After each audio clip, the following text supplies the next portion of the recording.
talk today, I guess, is loosely entitled Humanism After Deconstruction and also the Imperialism and Colonialism. Following the spirit of Charles Baudelaire, captured by the lyrics of his famous poem, Letter to the Reader, this essay begins with a brazen, self-implicating acknowledgement of our shared culpability in the very disasters that have unfolded in history, to quote Baudelaire, as a demon nation riots in our brains. We often watch, and again to quote Baudelaire, though making no grand gestures, no great cries, forces of this world that, again, Baudelaire willingly would devastate the earth. Baudelaire concludes his gripping poem by calling out to the one true figure who stands weighted with the misanthropy of our age. For, as again to quote Baudelaire, reader, you know this dainty monster too. Hypocrite, fellow man, my twin. Similarly, this essay attempts to ruthlessly stand against the complacency with the varied failures of history and to waken ourselves to a new praxis of performance of being human. The rhetoric of humanism has become tragically eclipsed by the aggressive imperialist pursuits of capital accumulation. That is to say, the ongoing expansion and dominance of neoliberal capitalism has often usurped the language of humanism, bleeding it of any teleological character that would envision a just world. Post-World War II versions of humanism should rightly be critiqued for their unconscious reliance on notions of the human that carry within them a white male bias synonymous with the so-called Western society. But the human paradoxically becomes inscribed in a normative framework that has often been used to exclude rather than include indigenous people within the reach of humanism, and indeed in its most grotesque manifestations deny indigenous people that they are human beings. However, unlike those critics who would reject humanism altogether, we think that we're in a desperate need not only of a general reconsideration of humanism, but more specifically an examination of the intellectual heritage of African humanism. Ubuntu and its corresponding concepts offer a very different view of personhood than the one we associate with liberal conceptions of a human. Also, Ubuntu is profoundly rooted in an ethical conception of what it means to be a human being, and therefore deserves to be part of any discussion of what constitutes of humanism. I'm going to say a lot more about Ubuntu to come. Further, Ubuntu should be put in the rich context of African humanism, particularly the modern African humanism that takes seriously questions of social justice and questions of how one performs as an ethical human being. Thus, in a certain sense, African humanism implies a critique of notions of economic organization that create barriers to the development and the flourishing of each and every human being. Crucial then to any integration of African humanism into the exploration of the future of this concept will necessarily involve a prioritization of questions of justice and indeed socialism and communism. Previously, we've written extensively about how there's been colonization of critical theory, fitted with prejudices that would reduce varied ways of being in the world to analytic reductions commensurate with so-called Western metaphysics. Against such a monolithic force, we defended the idea of the oft-neglected idealist philosopher Ernst Cassirer to unearth his contribution to critical theory and via in an adept understanding of symbolic forms in all their richness and complexity. Such an argument allows an ethical humanism to emerge that grants equal importance and standing both to the intellectual heritage of African humanism, even African spirituality, and to the long-ignored place of black philosophies of existence. All of these provide searing indictments against imperialist domination of the so-called Third World and return such questions of domination to the realm of critical theory against some who would deny that we are still in an age of imperialism.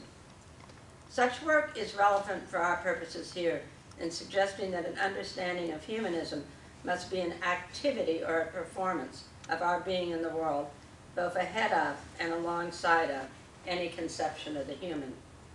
All of reality for Ernst Cassirer comes to us through symbolic forms and is indeed shaped by those symbolic forms. That is to say, reality is not known to us as human beings as a matter of facticity that is actively constituted through our engagement with the varied symbolic forms within our lives. This activity involves the iteration of symbolic forms in a way that is never a mere reproduction of any particular form, precisely because these forms are dynamic, shifting, and infinitely complex. Thus they leave room for reiteration and indeed for the work of the imagination to further develop the meaning of such symbolic forms. Ernst Cassirer identifies history, aesthetics, language, myth, and science as symbolic forms. However, it's not a matter of necessity that symbolic forms only be perceived through the ones that he enumerates. When discussing the nature of mythic metaphoric thinking in his book, Language and Myth, Cassirer contends that symbolic forms operate according to a complexity inherent within the principle of pars pro toto. The idea here is that within any symbolic form, the utterance of a single symbol initiates the imagination of a symbolic totality conceived of as a constitutive symbolic world. To quote Cassirer, whoever has brought any part of a whole into his power has thereby acquired power in the magical sense over the whole itself. Here Cassirer profoundly notes that ceremonies such as rainmaking involve the power of a particular object, like a canteen of water, when poured out over the parched earth, carries magical force over the symbolic understanding of the elements for those who live in such a symbolic world. The emphasis by Cassirer on the power of the part to call forth the whole within mythic metaphoric thinking does indeed turn the whole of his investigation into one in which thinking, reflective subject emerges with a command over symbolic forms and the production of a symbolic world. As the example of rainmaking suggests, the subject that emerges is not necessarily a product of Western European modernity. Also, on this understanding, that we realize that we are left knowing that language, as a symbolic form, operates in its individual parts within the larger symbolic whole. Each utterance, each gesture, each articulation of symbolic content in our lives does indeed, at the same time, keynote particular and universal understanding, one where we live in communion with the objects and subjects of experiences as they only carry meaning in the symbolic world itself. From such an understanding of symbolic forms, we're able to posit a view of the human that demands radical epistemological openness that can never be cemented to a singular form or monolithic totalizing conception of the world.